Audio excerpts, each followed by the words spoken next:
aquela sensação boa de abrir a geladeira num dia quente? Ou de ligar o ar-condicionado e sentir aquele alívio imediato? Parece mágica, né? A gente aperta um botão e pronto, o calor some. Só que, claro, não é mágica nenhuma. É pura física.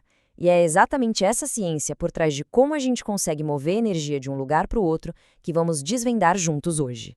Para a gente entender como essa mágica funciona, vamos seguir um caminho bem claro. Primeiro, a gente mergulha no surpreendente mundo da refrigeração. Depois, vamos entender as regras do jogo, as leis da energia. Aí, a gente fala das ferramentas que os engenheiros usam, que são as propriedades dos fluidos. Vamos ver esses fluidos em ação e, para fechar, vamos descobrir os 3 jeitos que o calor usa para se mover por aí. Vamos começar. Quando a gente fala em refrigeração, a primeira coisa que vem na cabeça é, sei lá, a geladeira de casa. Mas o alcance dessa tecnologia, olha, é muito, mas muito maior. Pensa só, em escala industrial, é a refrigeração que permite processar e conservar boa parte dos nossos alimentos. E tem um nível ainda mais extremo, a criogenia, que usa temperaturas baixíssimas supernegativas para transformar gases em líquidos. E o ar-condicionado industrial, ele vai muito além do conforto. Ele garante a precisão em fábricas de alta tecnologia, sabe? Impedindo que o calor dilate ao metal ou que a umidade estrague um componente eletrônico sensível. É algo crucial. Ok, a pergunta de $1 milhão é essa. A gente não está destruindo o calor, estamos apenas movendo ele de lugar. Mas como? Para responder isso, a gente precisa entender as regras fundamentais do universo. Então, bem-vindos à termodinâmica. E calma, não se assuste com o nome. Pensa nela como se fosse um manual de instruções no universo para tudo que envolve energia. E vamos começar com a primeira regra, que é a mais intuitiva de todas. Dá uma olhada nesse esquema.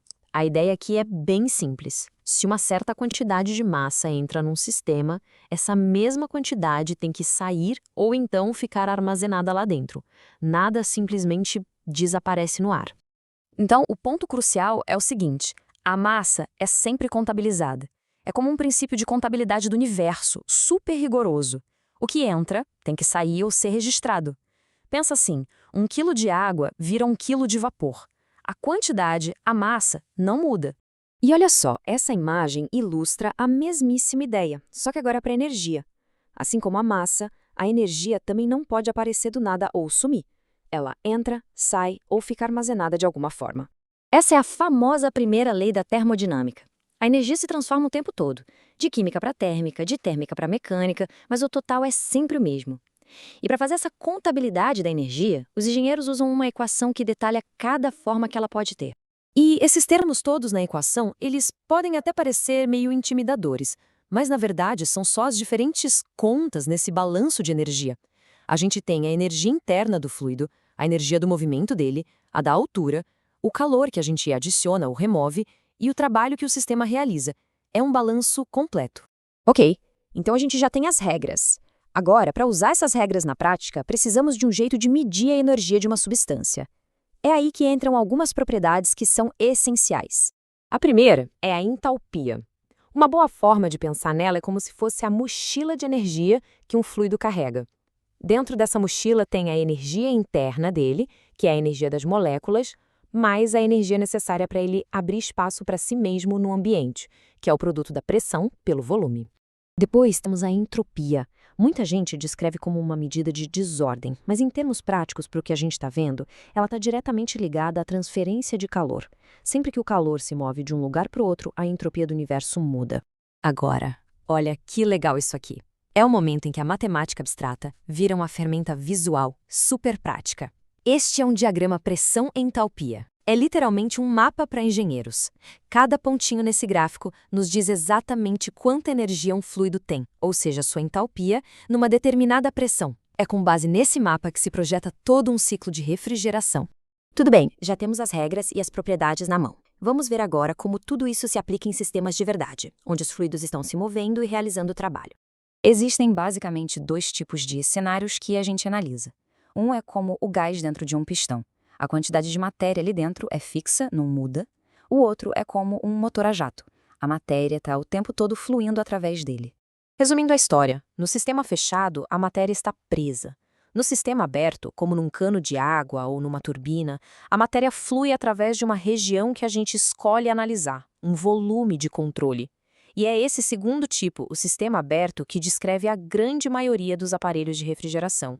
E para esses sistemas abertos, existe uma versão simplificada da Lei de Conservação de Energia que é incrivelmente útil, a equação de Bernoulli. O que ela nos diz é que, para um fluido se movendo, a soma da energia de pressão, da energia de velocidade e da energia de altura permanece constante ao longo do caminho. Mas tem um detalhe importante. Essa equação funciona super bem quando a densidade do fluido não muda muito, o que os engenheiros chamam de escoamento incompressível. É o caso da maioria dos líquidos e também de gases, quando eles não estão se movendo rápido demais. E agora sim, chegamos ao coração da refrigeração. A gente já entendeu que a energia se conserva e como medir suas propriedades. A pergunta final agora é como exatamente o calor se move. Basicamente, ele tem 3 jeitos de viajar. A condução é o calor passando através de um material sólido, tipo o cabo de uma panela que esquenta. A convecção é o calor sendo carregado por um fluido em movimento, como o ar quente que sobe. E a radiação é o calor que a gente sente vindo do Sol, viajando pelo espaço como ondas. Falando da condução, existe a lei de Fourier.